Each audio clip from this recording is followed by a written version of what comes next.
Hi, hello, namaste. I am Pratibha. You are watching Pratibha's Dishes and Vlogs. ఇక్కడ నేను గీ పొడి కారం దోశ చేస్తున్నానండి. ఫస్ట్గా కారం ప్రిపేర్ చేసుకుందాం. కారం ప్రిపేర్ చేసుకోవడానికి 3 ఆనియన్స్ పెద్ద పెద్ద క్యూబ్స్గా కట్ చేసుకోవాలి. అండ్ అలాగే చిల్లీస్ తీసుకోవాలి, పచ్చిమిర్చి అండి. ఇది మనకు కారానికి తగినట్టుగా తీసుకోవచ్చు. ఎవరైనా స్పైసీగా తినేవాళ్ళు ఉంటే ఇంకా ఎక్కువగా తీసుకోండి. బట్ మీడియంగా తినేవాళ్ళు ఉంటే నేను తీసుకున్న క్వాంటిటీ సరిపోతుంది. అండ్ ఇవన్నీ ఒక ప్యాన్లోకి వేసుకోవాలండి. ఈరోజు నేను చేస్తున్నది పచ్చికారం అండి. కారంలో పచ్చికారం, ఎర్రకారం ఇంకా చాలా డిఫరెంట్ వెరైటీస్ ఉన్నాయండి. నేను ఫర్దర్ వీడియోస్లో మీకు అవి కూడా చూపిస్తాను. ఇక్కడ నేను చేస్తున్నది పచ్చికారం. ఫస్ట్ ఇవన్నీ ప్యాన్లో వేసేసుకొని కొద్దిగా వాటర్ వేసుకొని మనం కొద్దిగా సాల్ట్ కూడా యాడ్ చేసుకోవాలి. అన్నీ ఒక 5 మినిట్స్ మనం బాగా బాయిల్ చేసుకోవాలండి. 5 మినిట్స్ సరిపోతుందండి, త్వరగా బాయిల్ అయిపోతుంది.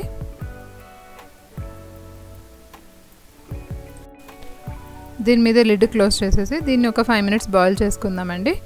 ఇది బాయిల్ అయ్యేలోపు మనం పొడి ప్రిపరేషన్ చేసుకుందాం. పొడికి ఒక మిక్సర్ జార్లో 1 కప్పు పుట్నాలు తీసుకోవాలి, అదే అండి శనగపప్పు. అండ్ అలాగే కొద్దిగా ఎండు కొబ్బరి కూడా యాడ్ చేసుకొని బాగా స్మూత్గా ఇలా పౌడర్ లాగా చేసుకోవాలి. ఎండు కొబ్బరి వేస్తే టేస్ట్ కూడా చాలా బాగుంటుందండి.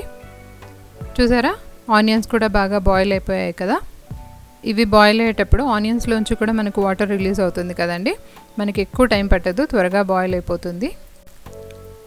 ఇప్పుడు బాయిల్ అయిన ఈ ఆనియన్స్, పచ్చిమిర్చి అంతా మనం ఒక ప్లేట్లోకి తీసుకొని చల్లార్చుకోవాలండి. చల్లారిన తర్వాత దీన్నంతా ఒక మిక్సీ జార్లోకి ట్రాన్స్ఫర్ చేసుకొని దీన్ని మనం స్మూత్గా పేస్ట్ లాగా బ్లెండ్ చేసుకోవాలి. చూడండి, ఇలాంటి టెక్స్చర్లోకి రావాలి మనకు.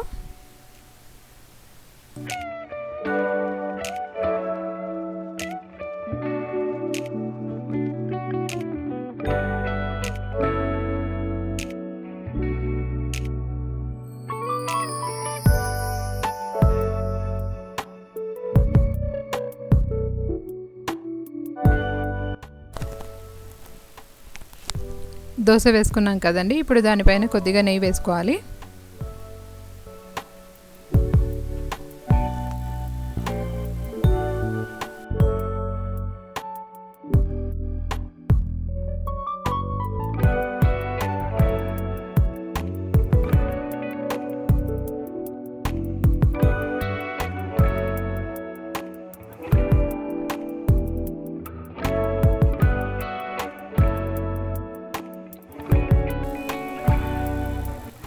మనం ప్రిపేర్ చేసి పెట్టుకున్నాం కదండి పచ్చికారం. ఇప్పుడు ఇది దోశ పైన ఇలా పూసుకోవాలి. ఈ కారం టేస్ట్ అయితే చాలా బాగుంటుందండి.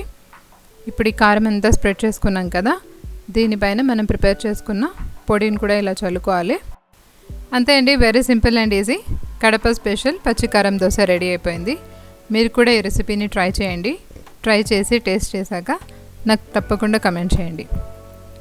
అండ్ ఐ హోప్ నా వీడియో మీ అందరికీ నచ్చిందని అనుకుంటున్నాను. నచ్చితే నా ఛానల్ని తప్పకుండా లైక్ చేయండి, షేర్ చేయండి, కమెంట్ చేయండి. Thank you.